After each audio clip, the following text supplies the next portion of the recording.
Hello, everyone. This is Dwight Refiner's Fire with Real Deal Clips Bahamas. You can now follow me on YouTube, Facebook, and TikTok at Real Deal Clips Bahamas. Yeah, this one for the people. Bahamas is time we wake up. Hey, stop the steal, this ordeal. But see, this is what now the disenchanted voter looking for. Not just talking, playing around with crayons on paper, but a true blueprint to move the country forward. Well, I'll say this to you, right? I was responsible for creating the framework, right? And we had other input from other persons, executives of Stop the Steal, right, for various sub funds in it. Right. But essentially, I was responsible for the creation of it. Right, right. And although I constructed that document, right, sometimes when I look at it, like when you create something, like you own it, right, I never feel like I own that document. I feel like it has a life of its own. Right, it does. And I feel like I was a conduit that was used to create the document. But right. The document it's from my perspective, you can't find a sovereign wealth fund anywhere in the world that will rival Citizen Sovereign Wealth Fund. Right. Because it's not really a sovereign wealth fund. It's a sovereign wealth fund, but it's also a master plan for a country that wants to take a quantum leap into the future. Right. Like the progression in terms of where we are to where we can be if we institute that legislation, it's a quantum leap. And when I say quantum leap, it puts us ahead of every country in the world. Right. Because we'll have the ability to engineer the currency, and a nation is only as strong as their currency. We'll have the ability to do that. We'll have the ability to provide the best health care anywhere in the world for the citizens of the Bahamas. We have a formula in one of the sub-funds to educate the next generation to be able to exploit those resources for the benefit of the Bahamian people. We have security measures in place to make sure that all of the resources that are exploited, the benefits go to the people. And no person will have the ability to usurp the authority that's in that Citizen Sovereign Wealth Fund, because all of the mechanisms tie together. And there's so many security measures in it. And it all works for the benefit of the Bahamian people. Right. My position is to go out there and make sure Bahamians are aware of it. Right. And also put forward a roadmap for Bahamians to say, this is how we can achieve this. Right.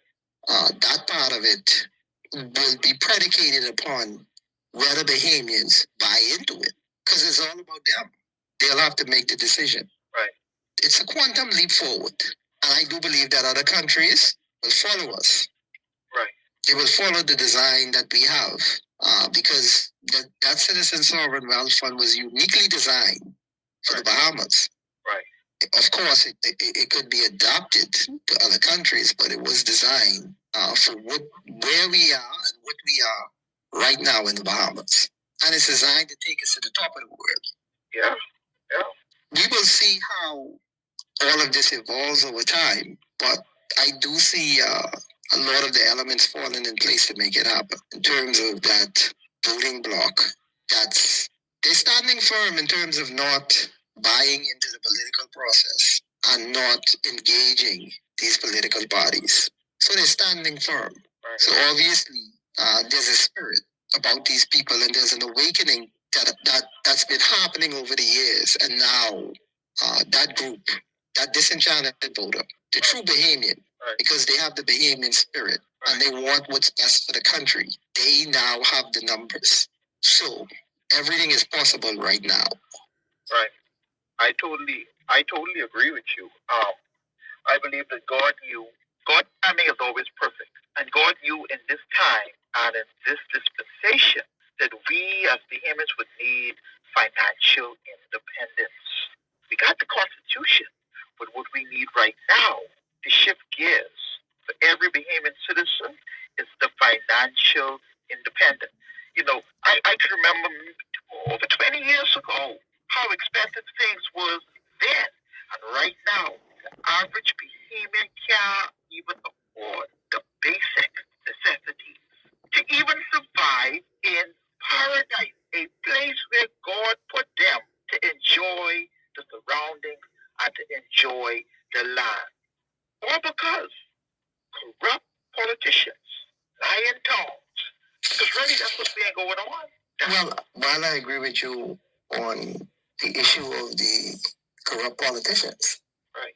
For me, I always base my foundation on the Bible. Right. You will have corrupt politicians. Right. Everywhere you go, that's not going to change. Right. But the counter to that, the solution to that, is a knowledgeable people. You can't have corrupt politicians if you have knowledgeable people. Right. You only have that level of corruption when the people are ignorant. So our ignorance as a people has allowed this corruption to fester. We have created the environment for corruption with our ignorance. Right. Our ignorance allowed that to happen. So I don't really look at the politician and place blame on the politician. The solution lies with Bahamians. It's never with a few men in parliament. The power always lies with the people. But if you have an ignorant people, they will not be united. But then I go back though to my original point though. The reason why we have the disenchanted voters and that voting bloc is because people keep trusting the so-called PLP, trusting the so-called FNL. But what creates this voting bloc is people have caught on to the lies and the deception. Because if someone say, back in the day you could have handshake on them and that was a done deal. Yeah. But let me ask you a question though. So if you vote for a party and a leader and they don't have a vision, what you expect them to do? And they just pretend like they got vision, but they ain't vision. But what I'm saying is, they're not working from a blueprint because they don't have a vision. So without that, you don't have any guardrails in terms of, hey, this is what I want to. When you don't know what you want to do, you will do anything. So if you put a politician in power and he becomes leader and he have a slave mindset, he can act like a slave. Yeah.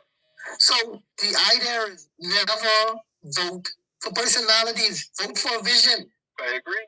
Personalities die, they come and go, and they end up being, they might be good today, they bad tomorrow. It's human nature. Right. But when you have a blueprint that you're working from, right. Man, if that fella die, if he changes his mind or whatever, the blueprint is the blueprint. Right. That don't change. Yeah. And another thing about having that blueprint is when the people are educated about that and they have knowledge on that, even if you create that and you want to do some craziness, they can make you stick to that because they have guidelines to be governed by. Without that, you just swaying in the wind. You got to have a blueprint that you're working from. Right. And you have to have a blueprint that the people will buy into. Yeah. And you need to be able to articulate it. And let me tell you when you know a vision is a real vision. It answers the questions before you ask it. Because it has to have foresight. I get a little smile. Tell you why I get this smile. In other words, stop hiring the artist who could draw and hire the engineer who work with numbers. Because, a blueprint is really an engineer. And everything lining up with that, all the numbers and everything computed. It's a difference between an engineer and an artist. An artist can draw and rub out and erase. It can look good, but that ain't mean it's a blueprint. So what we need all these years is manifestos, artist work, but no engineer, no blueprint. Where everything is online. Go And if you build something without the proper engineering of it, right, it's going to collapse. Right, right, right. And that's why most politicians is fake, like they building it. Yeah. Because they know it's not built on sound principles. Right. But let me say this about Bahamians, right? When I was in the process of creating this document, which was over a period of, because I had it in my head like for 4 years. Right. Okay. You know, I'm moving around pieces in my head, and then I put it to paper, and it was jumping up. It was all over the place. It just was ideas. Right. And so I had to create a structure for it in order for it to come together. Like it was puzzle pieces all over the place, and then I had to make them fit. Right. So that's how it was constructed. It's time to take back what's ours. Now with hate, but with wisdom and power. Leadership means truth, not title. Bahamas. Stop the steal.